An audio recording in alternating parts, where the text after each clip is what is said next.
Welcome to the She Said Privacy, He Said Security podcast. Like any good marriage, we will debate, evaluate, and sometimes quarrel about how privacy and security impact business in the 21st century.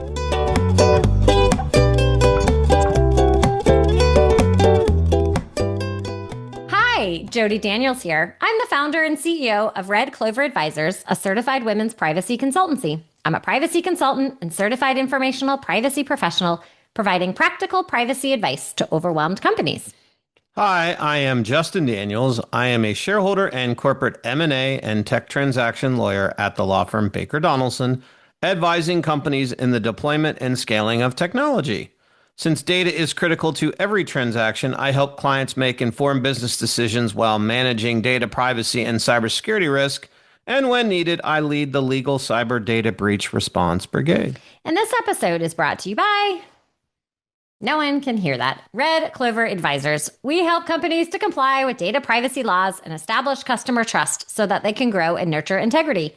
We work with companies in a variety of fields, including technology, e-commerce, professional services, and digital media. In short, we use data privacy to transform the way companies do business. Together, we're creating a future where there's greater trust between companies and consumers. To learn more and to check out our best-selling book, Data Reimagined, Building Trust One Bite at a Time, visit redcloveradvisors.com. Well, hello. What's up? It is Bring Your Favorite Stuffed Animal to Podcast Day. Yes, I see that. You got that at the conference you were at?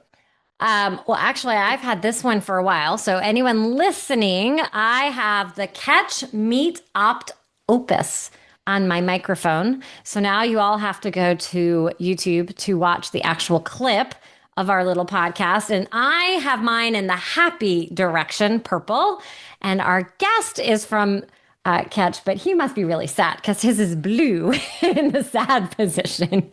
Or lacking attention to detail, which is consistent with the prequel to this particular podcast. I actually thought I was bringing it to the happy, and no, today's a good day. I just mismanaged my octopus here. It is all good. So anyone curious, at the next conference you were at, make sure you stop by the Ketch booth and grab yours because they are super fun and awesome.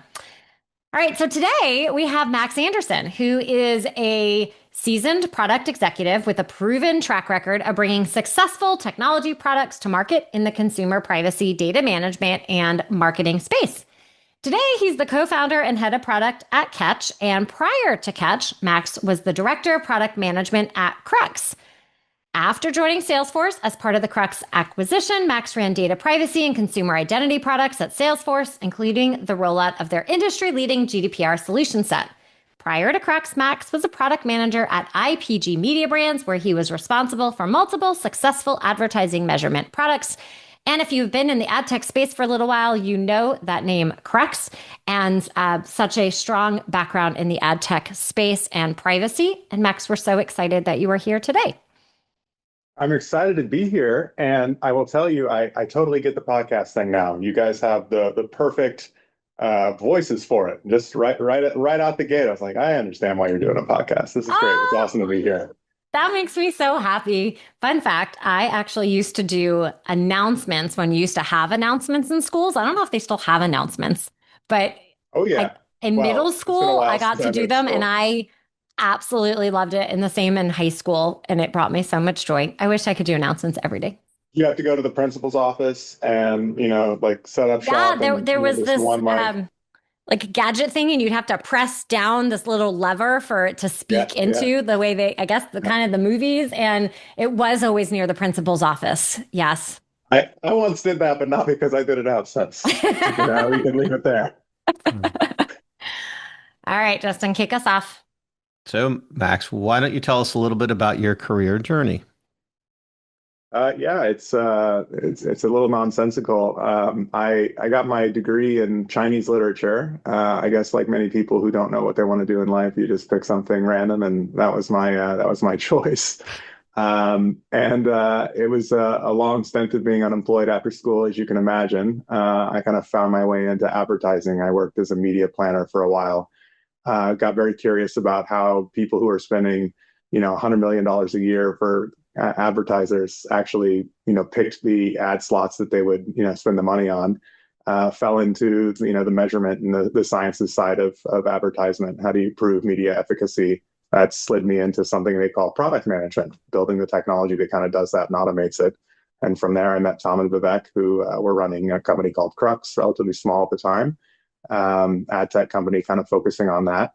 And slid my way into to Salesforce thereafter. And I think you already mentioned in the windup, ended up at Ketch as a result. The ironic thing is we really wanted to do this privacy thing at Salesforce, and we tried to pitch Privacy Cloud. We were unsuccessful in the pitch, and that was kind of the impetus to Ketch. So in a nutshell, that's how I got here. And that's so fascinating because privacy is everywhere these days. And now we have enforcement, which for some companies, they might not pay attention until there's enforcement. And we're seeing a lot of enforcement around consent and opt-outs. And I'm curious from your perspective, what are companies still getting wrong? Yeah, I will say it's taken, for my liking, way too long for enforcement to happen, but I understand that these things take time. I think the fundamental issue is still symptomatic of the way I think people have been treating this problem from the very beginning. When we started the company, I remember selling people, like, our whole conception was this is a really hard data management challenge. A lot of this because of everything we did at Salesforce. We were before Acquire, we were AWS's third largest customer. And when we kind of drew the stick of doing GDPR for the Marketing Cloud, you have lookalike modeling jobs and you have segmentation jobs and all these data processing jobs that, with a complex identity environment, right? Ad tech doesn't work in email addresses. It works on pseudonymous keys, whether cookies or maids or otherwise, that every single job had to have some kind of consent enforcement operation. And that was just a really hard problem for us to solve. It added 30% to our AWS processing bill overnight when we turned it on. And so we thought, well, what's the infrastructure layer that, the market needs if everyone else is going to go have to do what we did? We got in the market at Ketch, and everyone's like, I need a cookie banner. And of course, I remember e-privacy and I remember GDPR and I get all that. But I think if you still think about, California do not sell as a cookie banner problem, you're probably going to make some catastrophic mistakes in the implementation, because the enforcement certainly shows that the aperture of the problem domain is a bit wider. So I do think that the biggest problem is there are still companies that show up, I need to do privacy compliance, and I'm going to go buy a cookie banner. I think that disposition is probably the biggest issue. It manifests as, the pedestrian things like, oh, you didn't block this JavaScript tag from, showing up on the website. Configuration issues, those are pretty common. The more obvious and significant ones, I think now are, you saw it in the Disney settlement, incomplete opt-outs. I'm sure we'll unpack that later. And then the identity problem is, of course, massive. Maybe less discussed is how do you handle flow down in a way that's rational? I don't think people are talking about that a ton, but the obligation is there. Making it so technically is extremely hard. And I don't think companies are fully grokking that quite yet. Those are kind of the big three. So many really good points and items, and we're going to break them all down a little bit further. So maybe, Justin, get us started. You want to talk a little bit about identity management? So identity management seems to be at the center of effective privacy programs. So why is it so critical for honoring consumer choices across devices and browsers? I've always felt like the privacy responsibility should be kind of human-centric. And again, this is colored by my background. I spent the majority of my career building ad tech products that, marketers obsess over consumer connections and engagement. And so even though the data may flow or be connected to some pseudonymous identifier at the device level, the objective for a marketing campaign is to be able to understand and communicate with an individual. So there is a precondition of this kind of identity management layer. And so, colored by that, when we built Ketch, it was like, but of course, consumer choices should have, the same expectation. I don't know whether or not it's important. It was a personal belief. I think that the regulations and enforcement now suggest it's a requirement, which is a good thing. And, I think it's a very hard problem to solve. Again, back to this kind of cookie banner disposition. if you think of privacy as a cookie banner problem, you're not going to think about a person making a choice and a person's choice being persisted across all the devices that individual uses. But whether it's important or not, there's a personal argument that I've made, and then of course there's a regulatory requirement that I think people were sleeping on for quite some time, and now enforcement has made it clear that you're going to get attention and scrutiny if you're not thinking of this as a person level problem. We see a lot of companies come and say, I need to comply with fill in the blank law, and they think they need that cookie banner, and that's all that they're going to need. And they might not even need a cookie banner in the US, which is always pretty interesting. And you kind of hinted at banners and forms and identity and a person. Often companies treat that cookie banner as one thing, and then they treat I need a privacy rights web form as something different. And sometimes they kind of need to go together. In your mind, why is it important to connect them so it's a complete and a full opt-out experience? And how does that connect to being compliant? Yeah, so I think when all these requirements came out, you had cookie banners as an established, product category in the privacy arena. And then the kind of implementation pattern of art for rights for delete and access was, a form or an intake form. And when do not sell came out, you saw companies just kind of say, well, I've got a do not sell obligation and I've got a cookie banner, so I'll implement my do not sell in the same way I implement other rights.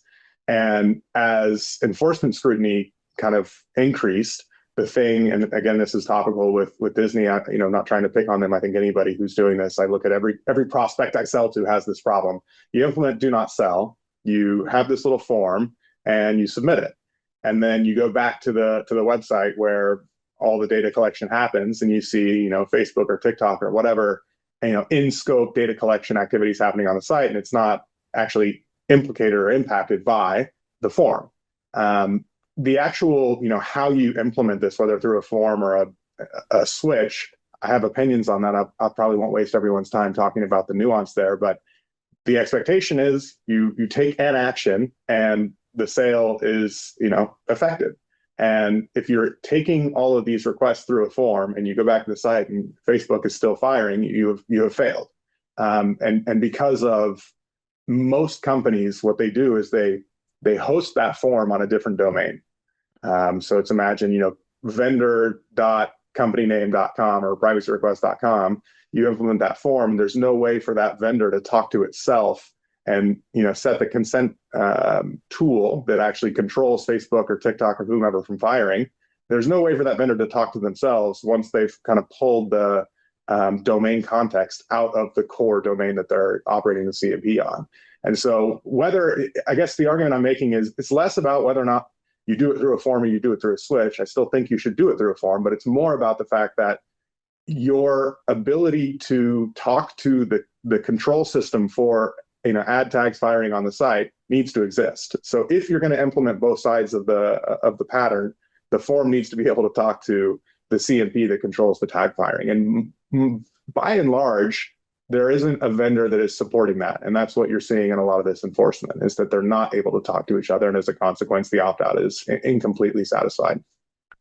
I'm curious if I can push a little further, because you had some thoughts that you have strong belief of form versus switch. And at the same time, I kind of have some strong views, because sometimes people go to sites and I've never given them my name and my email. And I don't want to fill out a form because now they'd have my name and my email, and all they would have would be some type of pixeling experience. Can you expand a little bit about how companies might separate those kinds of experiences? Yeah, that's a good question. And I do think that there are certain cases where you could probably solve the do not sell problem in its entirety through a switch on what we call a CMP, provided you're not showing up with like a cookie banner type language to satisfy your California obligations. I've heard a lot of people talk about, well, why are we asking about cookies? It's a do not sell obligation. Let's imagine you were able to author your CMP to look and feel like California language. And you don't have any data tethered to a pseudonymous identifier that's linked to an email or a postal or what have you. Yes, I think you could absolutely implement this through a CMP. I think the challenge most companies who have that position is they do have your email address. Most companies have data tied to an email address. They're running all sorts of campaigns on, maybe it's email campaigns, maybe it's data that they're buying from a third-party vendor that connects to an email address. I mean, having so much time and experience in marketing, I'm pretty confident when I say most companies are either buying data or have it directly connected to an individual's email address. And they're concurrently licensing tools that facilitate this cross-device matching, or the connection of all this data across the person and their representative identifiers. And if I read the Honda, or maybe more crisply put, the Disney settlement correctly, where there's an expectation of symmetry. If you're doing this for the benefit of advertising, so too should you do it for the benefit of opt-outs. I think most companies are going to be closer and closer to the obligation of using this cross-device mechanism. And so now, if we implement this only through a switch, unless you have that identity mechanism behind it to traverse some graph and get back to the data keyed off of the email address, you are going to be a little bit stuck in broadcasting the opt-out to the set of identifiers that matter. So the most effective and holistic way to get to all of the data that is connected to that individual is still through a form, in my humble opinion. Now, of course, there's going to be a lot of people who disagree, and there's going to be a lot of, I think, time between now and when that is clear. But from the way I see it, I still think it's the most effective and holistic way to get to all the data, to take it through a form. But your point remains valid, in my opinion, that there are going to be cases and companies where that can absolutely be a sufficient mechanism. I appreciate you sharing. Thank you. So what are some commonly overlooked areas in consent and opt-out management that could create real enforcement risk? I mean, I think we've kind of been talking about them. I think the two biggest ones, there's probably the form connecting to the CMP. Again, that's more of a symptom of the fact that you haven't actually implemented your opt-outs in a way that holistically address the data. I think that's the big one. Identity management has, of course, been a big topic in the last couple of settlements. I think that was overlooked. I think it's probably being well addressed, or at least talked about today. I think in the identity arena, maybe it's not talked about as much yet, but I do hear people say, well, I only need to do this when they're logged in. And I think that can be a trap. I don't think that that's the expectation. I think there's I actually prepared this one for the company just the other day, but this is from the panel we were on. I hadn't read this in a while. The breakout we were in at the IAB Jody. So from Sling, it says, for consumers who do not have a Sling account, choose not to log into their Sling TV account, or do not provide the necessary additional information, defendants shall treat the consumer's opt-out choices as a request for that browser or device and any consumer profile that defendants associate with that browser or device, including pseudonymous profiles. When I read that, I think that doesn't say that, oh, because they're not logged in, you don't have to effectuate this, in a cross-device manner. I think it's very easy to get from that requirement to, even when an individual is not logged in, provided you have the mechanisms to associate it to that individual or their pseudonymous identifiers, you should. And so I do think that there's going to be this tendency for companies when implementing cross-device to say, well, it's only when they're logged in. I don't necessarily read that or other things I've read to suggest that's the requirement, but I am seeing that pattern, and I think it's a trap. And then the last thing I would say is around flowdowns. I don't think people are talking about them a ton, but this idea that it's sufficient to satisfy an opt-out simply by stopping the future collection of data or setting of cookies, as a lot of people think that the problem exists only in that area. I think that's a huge trap, because just imagine 90% of companies on Earth, they use third-party vendors to collect data on their behalf. That data leaves the browser or the device and goes into some server that vendor manages on behalf of customer. And let's not get too stuck in the business service provider nuance here. There are certainly instances where that third party has that individual's data and it is used for cross-context behavioral advertising. Now, when I opt out, some amount of that data is already in that server. And yeah, you can stop collecting my data on a forward-looking basis, but you're still using the data that is in that particular system for the benefit of, or for the, ends of cross-context behavioral advertising. And nothing about future data collection addresses that. And yeah, you could say, well, I sent an email to Facebook, or whatever. I sent a notification. I don't think that that's sufficient, because all of these tools have mechanisms that make it possible for you to actually effectuate that choice in those systems. And so to me, when I think about flow down, the requirement should be that you're reaching into that system and affecting the way that that data is being processed, and ensuring that it's not being processed for cross-context behavioral advertising. And I don't think anybody is doing a good job of that. And I don't think many people are talking about it. I think that's one of the biggest traps that will probably come out in the next 6 months in enforcement. Let's use that Facebook-like example, because I think I see companies doing a variety of different kinds of advertising, and I'm curious for your thoughts on what they could be doing to try and support it better. If I have my pixel and I break the chain of forward data going to them, we already have that information that went to Facebook, or pick your social media platform. It doesn't really matter. They're all the same.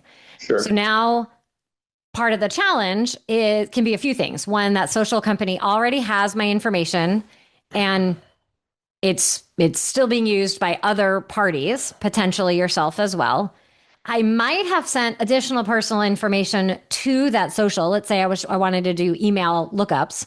So, or lookalike targeting. I might have sent my email and that information. And typically I see companies, that's where what we were talking about before with the CMP and the web form. So if I break the chain, you should also break my email. So you should take me out of any of that lookalike type targeting.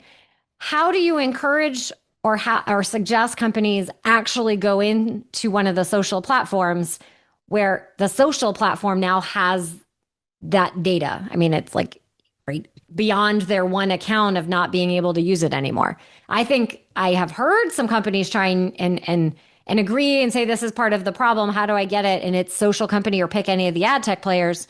But that's companies don't have that full access all the way in to that third party company. And the reality of them taking billions of requests is not real either. That is an awesome question. And I'll answer it in a couple of ways. It's important to me that folks who are listening know this is not an intentional setup or plug, and I'll address the catch of it all later. This is the hardest problem that we ever encountered in the build out of the company. When we did this at Salesforce, I remember, again, I'm not like a privacy guy by training. I'm an ad tech guy, and I spent a lot of my time with outside counsel and by the way, the 10 folks that were working in privacy at Salesforce. So we had a deep bench, and we were trying to figure this out. Now, this was GDPR days, and purpose limitation was the obligation, but we as a processor had to, facilitate our customers satisfying exactly this obligation. And so we stood up an API or an interface that any of our customers or their CMP vendors could call to exactly control that, down to the level of lookalike modeling or identity management, measurement, segmentation. We enumerated all of the discrete use cases that our platform would support, and we made interfaces available such that our customers could control the way that data was being processed. Now, much to my chagrin, on this side of the experience, the vast majority of platforms do not provide privacy APIs for consent-related activities. Many or most provide delete and access, but this other side is almost completely unaddressed. Now, the good news is most of these vendors, if you know how ad tech and martech systems work, they have other APIs that were meant for other purposes that you can kind of backward contort into effectuating privacy outcomes. And so that's kind of the path that we as a vendor have taken, is making integrations that kind of 3 to the 6 to the 9 ball a way to effectuate a privacy obligation. But it is very hard. I'm not going to lie to you and suggest that this is a happy meal thing. It's very, very hard to do. For us to build an integration like that, it takes a day of programming, and it takes about 5 or 6 days of reverse engineering how that product was built, and figuring out the APIs that we can use to effectuate these goals. One of the things that I wrote there's a recent request for comments from the CPPA about what should be changed and the law to make this easier for everyone. One of the big points that I make in the Ketch comments is there isn't enough scrutiny on vendors. If a vendor who is facilitating these use cases doesn't provide, requisite means for a customer to effectuate an opt-out, they should be part of that investigation. I don't think it's just, Disney's challenge or Sling Dish or Honda or Tractor Supply. I think it's equally a challenge with the vendors that support those companies in processing data. And right now, they're not really being held to account because I don't think people are talking about this problem. The lack of APIs is a huge challenge. And I think that, step one, a company should be working with a vendor where they're at least asking these questions. Step two, vendors should stop pretending like this problem is merely solved by blocking script tags. And step three, enforcement agencies need to make it clear that vendors are on the hook for making this possible. With all that you have shared, and companies are thinking, oh my gosh, look at all, or these might be all the areas that I am deficient in. What would you recommend a company listening should go do first? What are the one or two items that they could take away from this conversation? I mean, at least on the last topic, of course, I believe I built software that solves this problem. But I think practically, let's assume, this isn't a pitch. I think you should at least understand whether or not when somebody opts out of sale or, switches a dial, beyond the basic controls of ceasing data collection, what are you doing behind the scenes, not just in your databases and data platforms that your engineering team operates, but with your third parties? Do you have any controls for flowing down the obligation to your third parties? Step one, understand whether or not you have this problem. And then step two, decide whether or not it's risky enough for you to want to go and evaluate either having your teams write code to make those interfaces or finding a vendor that does. The second thing I would do is I would really evaluate the cross-device exposure you have. If you have a mobile app, if you do have people that log into your company, you should understand whether or not that works. If you opt out on a phone, does it work on your your computer? And if not, what are you going to do about it? I think a lot of vendors say that they support it. Maybe they do, maybe they don't. But I think cross-device is a huge one. And the last thing I would absolutely look at is go to your web form, opt out of sale, go back to your website after you opt out of sale, and look at whether or not there are still data collection events happening in the browser that could be understood as facilitating cross-context behavioral advertising, and address them. Those are the three big things that I would look at. I appreciate you summarizing and sharing. Thank you. Of course. So, with all that you have learned around privacy, do you have a best personal privacy tip that you would like to share with our audience?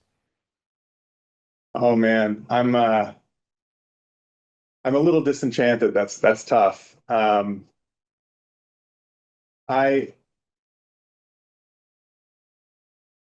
I would say this is what I say to my mother when she asks, which is, it's a little sad. I tell her, listen, the unfortunate truth that I see day in and day out is most companies are pretty terrible at doing privacy. It's still relatively early paces, and I try to remind her that the good news is most of the people who collect, store, and process data, most of the business entities are well intentioned. Right. The worst thing they're trying to do with your data right now is sell you more shoes. And hopefully that's a silver lining. But there's nothing that I'm, particularly bullish about that the average practitioner can adopt that is going to make all of this easy. The other tip I gave to somebody who was relatively paranoid, I said, look, this whole drop thing in California seems like a cool way for you to at least minimize some of your data footprint leaking out in all these crazy ways. I think that's really nice for those who are super privacy conscious. I recommend that. But I try to encourage folks to appreciate the fact that the majority of the data, the zeal to collect and process data from companies is mostly in service of selling more stuff. And, it's not necessarily malicious actors going in, trying to contort it in ways that, more of the security concerns come from. And when you are not building Ketch or talking about privacy all day long, what do you like to do for fun? I love to cook. Love to cook. I like food. I like making food. I like to cook for people, host parties. And, I like when people are happy around the table, enjoying food, having conversation that has nothing to do with work. That's really important. People are really cool. They have awesome stories and opinions. And if you can get a collection of people around a great meal and enforce strictly a no work policy, it's a pretty awesome human experience. So that's a big favorite of mine. Any particular cuisine? I love to cook Chinese food. Well, I love Chinese noodles. It's the one thing I missed after I lived in China for a long time, that you just, believe it or not, in San Francisco, you just can't buy a vowel. I had a buddy of mine who I lived with when I was 17 living there. He eventually went on to start 5 or 6 noodle restaurants. And after we sold Krux, I went back to China for a few months, worked in his restaurant, because I knew I would need to be able to make my own hand-pulled noodles. So I like to pull noodles and for dinner parties. Yeah. That's really fun. All right. Well, Max, if people would like to learn more about you and Ketch, where should they go? Well, we have a website, but I'm relatively low key. So if you're really keen, you can email me. I'm Max at Ketch, and I do read my email. Sometimes I'm a little slow, but I'm happy to respond to anybody who's curious. Amazing. Well, we're so grateful that you joined us today. Thank you so much. Thank you. This has been great. Thanks for listening to the She Said Privacy, He Said Security podcast. If you haven't already, be sure to click subscribe to get future episodes and check us out on LinkedIn. See you next time.